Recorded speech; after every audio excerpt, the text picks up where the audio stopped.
10 ऐसे नेता जिनकी राजनीति सिर्फ उनके एक ही राज्य तक सीमित है। आज हम जानेंगे कि ये बड़े नेता आखिरकार राष्ट्रीय स्तर पर सफल क्यों नहीं हो पाए। नंबर 10, एडप्पादी के पलानीस्वामी, तमिलनाडु। एक सवाल, क्या किसी नेता का राजनीति से पहले का जीवन उसकी असली पहचान बताता है? एडप्पादी पलानीस्वामी को शायद आप ना पहचाने, लेकिन ये 2017 से 2021 तक तमिलनाडु के मुख्यमंत्री रहे। राजनीति से पहले दूध का व्यापार करते थे। जयललिता ने पहचाना, आगे बढ़ाया और धीरे धीरे AIADMK के बड़े चेहरे बन गए।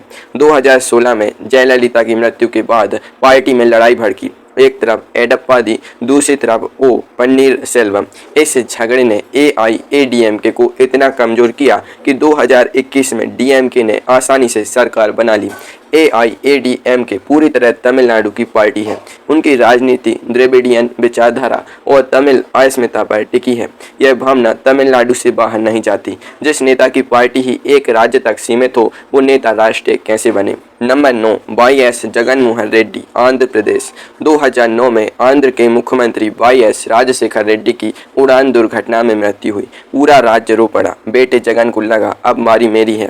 कांग्रेस ने टिकट नहीं दिया। जगन ने पार्टी छोड़ी, YSRCP बनाई। 3600 किलोमीटर की पदयात्रा की पैदल। भ्रष्टाचार के आरोप में 16 महीने जेल में रहे। जेल से निकलकर 2019 में 151 सीटें जीतकर मुख्यमंत्री बने।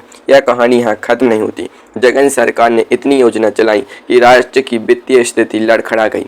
2024 में वही YSRCP 151 से सिमटकर 11 सीटों पर आ गई। 151 से 11, यह गिरावट नहीं, मुक्त पतन था। YSRCP हमेशा एक व्यक्ति और एक राज्य की पार्टी रही। जगन ने ना NDA से हाथ मिलाया, ना विपक्षी गठबंधन से। पूरी तरह अकेले रहे। राष्ट्रीय गठबंधन के बिना राष्ट्रीय पहचान नहीं बनती और वो कभी बनी भी नहीं। जो अकेला चलता है वो अपनी राह तो बनाता है, मंजिल हमेशा नहीं मिलती। अब नंबर 8 पर एक नेता जिसने 3 पार्टियां बदली लेकिन एक राज्य नहीं छोड़ा और उसी एक राज्य में राजा बन गया। नंबर 8, सिद्धारामैया, कर्नाटक। 3 पार्टियां एक राज्य। जनता पार्टी से शुरू, जनता दल में गए, फिर कांग्रेस में आए और कर्नाटक में छा गए। 2013 में पहली बार मुख्यमंत्री बने, 2023 में दूसरी बार। अन्न भाग्य और शक्ति जैसी योजनाओं ने 2023 की ऐतिहासिक जीत में बड़ी भूमिका निभाई। और वो बात जो कम लोग जानते हैं, मूडा भूमि घोटाले में उन पर आरोप लगे। उच्च न्यायालय ने जांच का आदेश दिया, कुर्सी हिली, लेकिन अभी तक टिके हैं। कांग्रेस में राष्ट्रीय चेहरा गांधी परिवार है। पार्टी की संरचना ऐसी है कि चाहे कोई राज्य में कितना भी बड़ा नेता हो, राष्ट्रीय नेतृत्व परिवार के हाथ में रहता है। कर्नाटक में राजा, दिल्ली में बस एक वरिष्ठ नेता। जिस घर में एक ही मालिक हो, बाकी सब किराएदार होते हैं। अब नंबर 7 पर एक नेता जो जेल गए, उनकी पार्टी ने मोर्चा संभाला और दोनों ने मिलकर चुनाव जीता। नंबर 7, हेमंत सोरेन, झारखंड।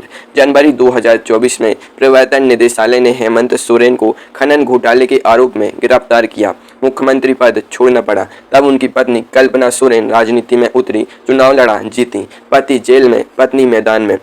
5 महीने बाद जमानत मिली। नवंबर 2024 में JMM ने जीत दर्ज की। हेमंत एक बार फिर मुख्यमंत्री। जेल गए, वापस आए, कुर्सी पर बैठे। JMM की पूरी राजनीति झारखंड के आदिवासी अधिकारों और जल जंगल जमीन के मुद्दों पर टिकी है। यह मुद्दे झारखंड से बाहर वैसे नहीं गूंजते। जिस पार्टी का एजेंडा ही सीमित हो, उस पार्टी के नेता की पहुंच भी सीमित रहती है। जड़ जितनी गहरी हो, पेड़ उतना ही एक जगह खड़ा रहता है। अब नंबर 6 पर एक कॉमरेड जो केरल में बादशाह हैं, लेकिन उनकी विचारधारा पूरे देश में सिकुड़ती जा रही है। और इस कहानी में एक ऐसा पहलू है जो केरल के बाहर बहुत कम लोग जानते हैं। नंबर 6, पिनाराई विजयन, केरल। 2024 के आम चुनाव में CPIM को पूरे देश में 4 सीटें मिली, लेकिन केरल में पिनाराई विजयन 2016 से मुख्यमंत्री हैं। केरल में एक पुरानी परंपरा है, सरकार बदलती रहती है। वाम आए, फिर कांग्रेस, फिर वाम। विजयन ने यह परंपरा तोड़ी। केरल ने लगातार दूसरी बार वामपंथी सरकार चुनी, जो अपने आप में असाधारण है। और वो बात जो केरल के बाहर कम लोग जानते हैं, कन्नूर जिले में जो विजयन का गृह जिला है, दशकों से वामपंथी और दक्षिणपंथी कार्यकर्ताओं के बीच राजनीतिक हिंसा का सिलसिला रहा है।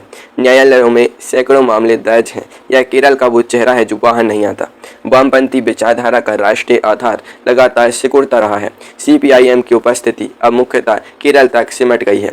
जिस विचारधारा का ही राष्ट्रीय विस्तार ना हो, उस विचारधारा का नेता राष्ट्रीय स्तर पर कैसे उभरेगा? जो मसाल एक घर में जले वो पूरा शहर नहीं रोशन करती। अब नंबर 5 पर 4 बार मुख्यमंत्री प्रधानमंत्री की दौड़ में नाम भी आया लेकिन नाम पर ही रह गया। जानते हैं क्यों। नंबर 5, शिवराज सिंह चौहान, मध्य प्रदेश। मामा। मध्य प्रदेश में शिवराज सिंह चौहान को इसी नाम से जाना जाता है। 4 बार मुख्यमंत्री 2005, 2008, 2013 और 2020 में। लाडली लक्ष्मी और लाडली बहना जैसी योजनाएं इन्हीं की देन है। असली किस्सा यह है, 2018 में मध्य प्रदेश चुनाव हारे गए। 2020 में ज्योतिरादित्य सिंधिया कांग्रेस छोड़कर 22 विधायक लेकर भाजपा में आए। कांग्रेस सरकार गिरी और शिवराज उस दरवाजे से वापस मुख्यमंत्री बन गए जो उन्होंने खुद नहीं खोला था। 2023 में भाजपा जीती लेकिन मुख्यमंत्री बने मोहन यादव। शिवराज को केंद्र में कृषि मंत्री बनाया गया। भाजपा की राजनीति केंद्रीय नेतृत्व के इर्द गिर्द घूमती है। पार्टी में कोई भी मुख्यमंत्री अपनी अलग राष्ट्रीय पहचान तब तक नहीं बना सकता जब तक पार्टी उसे वह मंच ना दे।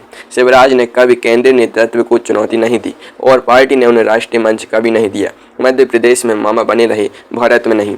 जो दूसरों की छांव में रहे वो कभी खुद का दरख्त नहीं बन पाता। अब नंबर 4 पर एक युवा नेता जिसने अपने पिता से लड़कर पार्टी छीनी लेकिन उत्तर प्रदेश की सीमा नहीं लांघ पाया और इसकी वजह बहुत दिलचस्प है। नंबर 4, अखिलेश यादव, उत्तर प्रदेश। जनवरी 2017 में समाजवादी पार्टी के दफ्तर में वो नाटक हुआ जो किसी ने नहीं सोचा था। मुलायम सिंह यादव और बेटे अखिलेश दोनों ने एक दूसरे के खिलाफ चुनाव आयोग में दावा किया। साइकिल का चुनाव चिन्ह किसका, पार्टी का नाम किसका, यह लड़ाई टेलीविजन पर सबके सामने थी। जीते अखिलेश, साइकिल उनकी हुई। 2012 में उत्तर प्रदेश के सबसे युवा मुख्यमंत्री बने। संगणक यंत्र बांटे, आगरा लखनऊ द्रुतगामी मार्ग बनाया। चौंकाने वाली बात, जब यह लड़ाई चल रही थी तभी मुलायम सिंह ने एक बात कही थी, यह गलती हो रही है। 2017 में समाजवादी पार्टी बुरी तरह हारी। पिता का अनुभव था, बेटे का जोश था। समाजवादी पार्टी की राजनीति यादव और मुस्लिम मतदाताओं पर केंद्रित है और यह समीकरण उत्तर प्रदेश के बाहर काम नहीं करता। अखिलेश के पास कोई राष्ट्रीय विचारधारा नहीं है जो दूसरे राज्यों को प्रभावित करे और पारिवारिक कलह ने राष्ट्रीय छवि को और कमजोर किया। जोश में होश नहीं, होश में जोश नहीं, यही राजनीति का सबसे बड़ा सबक है। अब नंबर 3 पर एक ऐसी नेता जिनका प्रधानमंत्री बनने का सपना हर किसी ने सुना और 2024 में जो हुआ वो सुनकर आप रुक जाएंगे। नंबर 3, मायावती, उत्तर प्रदेश। 4 बार उत्तर प्रदेश की मुख्यमंत्री, 1995, 1997, 2002 से 2003 और 2007 में। 2007 वाली जीत खास थी। एक दलित महिला ने उत्तर प्रदेश में अकेले पूर्ण बहुमत हासिल किया। उस वक्त पूरे देश में चर्चा थी मायावती प्रधानमंत्री बन सकती हैं और अब वो बात जो तकलीफदेह है। अपने मुख्यमंत्री कार्यकाल में उन्होंने उत्तर प्रदेश भर में सरकारी खर्चे पर खुद की मूर्तियां लगवाईं। इलाहाबाद उच्च न्यायालय ने इस पर गंभीर आपत्ति जताई और 2024 आया। बहुजन समाज पार्टी को उत्तर प्रदेश में जो उनका गढ़ है 0 सीटें मिली, 0। जो प्रधानमंत्री की दौड़ में थी उनकी पार्टी अपने सबसे बड़े राज्य से भी खाली हाथ लौटी।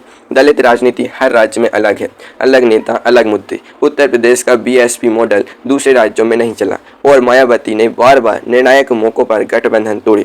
इस एकाकीपन ने उन्हें राष्ट्रीय स्तर पर अप्रासंगिक बना दिया। जो खुद का मंदिर बनाते हैं वो अक्सर भूल जाते हैं कि मंदिर जनता बनाती है, नेता नहीं।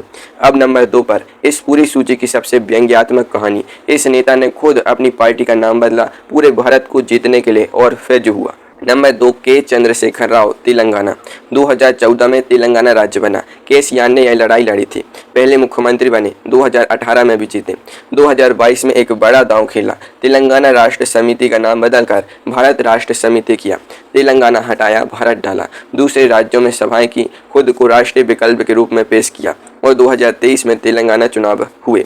88 सीटों वाली पार्टी 39 पर सिमट गई, सरकार गई। जो भारत जीतने निकले थे अपना तेलंगाना भी नहीं बचा पाए।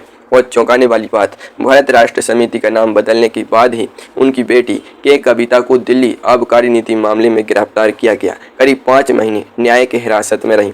तेलंगाना की मांग उनका एकमात्र राष्ट्रीय मुद्दा था। जब राज्य बन गया, राष्ट्रीय एजेंडा खत्म हो गया। भारत राष्ट्र समिति का तेलंगाना के बाहर न संगठन था न वोट बैंक। बिना इन दोनों की राष्ट्रीय राजनीति में कोई जगह नहीं मिलती। जो खुद आसमान छूने निकला उसकी छत ही गिर गई। अब नंबर 1, इस पूरी सूची में सबसे अनोखी कहानी, एक नेता जिसने 24 साल तक एक राज्य पर राज किया और उस राज्य की भाषा कभी नहीं सीखी। यह सुनकर आप हंसेंगे लेकिन यह सच है। नंबर 1, नवीन पटनायक, ओडिशा। नवीन पटनायक बीजू पटनायक के बेटे। बीजू पटनायक ओडिशा के महानायक थे। नवीन जी ने अपने जीवन का बड़ा हिस्सा विदेश में बिताया। लेखक रहे, खुबानी पर एक पुस्तक लिखी। 1997 में बीजू पटनायक का निधन हुआ। नवीन जी राजनीति में आए और 2000 में ओडिशा के मुख्यमंत्री बन गए। अब वो बात जो शायद आपने पहली बार सुनी हो। नवीन पटनायक ओडिया भाषा में धारा प्रवाह नहीं बोल पाते। उनके भाषण आगे रखे पर्दे पर लिखे शब्दों से होते हैं। पार्टी कार्यकर्ता उनके लिए अनुवाद करते हैं। जिसे उस राज्य की भाषा ठीक से नहीं आती, उसने उस राज्य पर 24 साल राज किया। 5 बार मुख्यमंत्री लगातार, कभी एनडीए में नहीं गए, कभी यूपीए में नहीं गए। बीजू जनता दल हमेशा तटस्थ रही और इसी तटस्थता ने उन्हें ओडिशा में अजय बनाया। 2024 में भाजपा ने हराया।